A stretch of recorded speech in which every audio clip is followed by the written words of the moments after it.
Earlier this month, I Googled, where can I go where it's not 100 degrees? Because it has been so hot here in Texas this summer and I needed a break.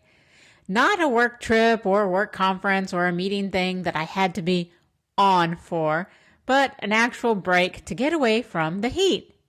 Hey y'all, it's your podcast bestie Jama again, and today's episode's going to be a short one because it is after midnight and I dropped my podcast at 5 a.m. and let's see, technically I am still on West Coast time, so we're just going to go with it. So today I'm just going to talk to you for a little bit. So let's go back to that Google search that started all of this and to why I'm doing this so late. So my search for where can I go when it's not 100 degrees came back with a few options. San Francisco was one of those options. And yes, I do find San Francisco very cold in the summer, but been there, done that, and I didn't want a city. Bar Harbor, Maine and Acadia National Park also came up, and I really want to go there. That one's been on my bucket list for a while. But I thought that this trip deserved a little bit more than a long weekend, so I'm saving it up for when I can actually do it right. And then Lake Tahoe. So I've been there before, and it's beautiful, and it doesn't require much planning. So there we go. I booked a very last-minute trip. The timing was a little chaotic, if I'm being honest. Again, I had just got back from a work trip, and I haven't been sleeping in my own bed in about a week. So it was a great time being away, but it's also very exhausting being away all those days and actually having to be on for work. But anyways, I got back from East Texas, long drive because Texas is big. I unpacked, repacked, and headed to the airport. So it was a long weekend in Tahoe and I really loved it. First morning I woke up, 50 degrees outside, went for my morning run. It was amazing. Later that afternoon, sunny and 75.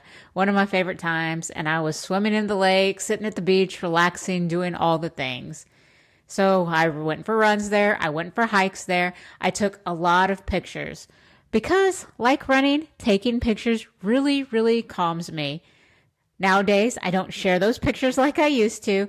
I should probably get back to that.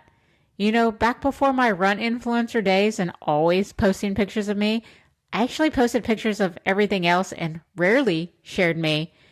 That whole run influencer life really jacked up with my Instagram posting schedule. I don't know. Anyways, I ate so much good food and you better believe I sat outside for every single meal because why wouldn't you? It felt so good there. It's not scorching like it hits here in Texas. So I think my favorite part is, and I've already been there before, so this doesn't surprise me, the hike to Sand Harbor. The views are absolutely amazing as you hike down there, and I highly recommend it. I was able to catch sunset at Inspiration Point on Emerald Lake, and it was amazing. Last time I went to Tahoe, I stayed in Incline Village. This time I decided for a little more action, if you will, and stayed in South Lake Tahoe. So many more places to eat. Of course, I checked out the casinos and maybe lost about $5 gambling on the penny slots because I'm not a big gambler. And the funny part on all of this, after a relaxing time away, my Garmin told me I was strained, which doesn't surprise me. When you don't sleep in your own bed for a week straight, it really messes with you. Been going out for, like I said, the work trips, not sleeping in my own bed, not getting good sleep. Yeah, it's a lot. So now that I'm back home, dropping this podcast, I will get back on track with the Human Design series next week. Promise y'all. So anyways, if Lake Tahoe is on your trip, I highly recommend it. If you have any questions about it, let me know. Good to be back home in the ATX, even though it's 100 degrees plus outside, and I'm going to miss those 50s and 70s.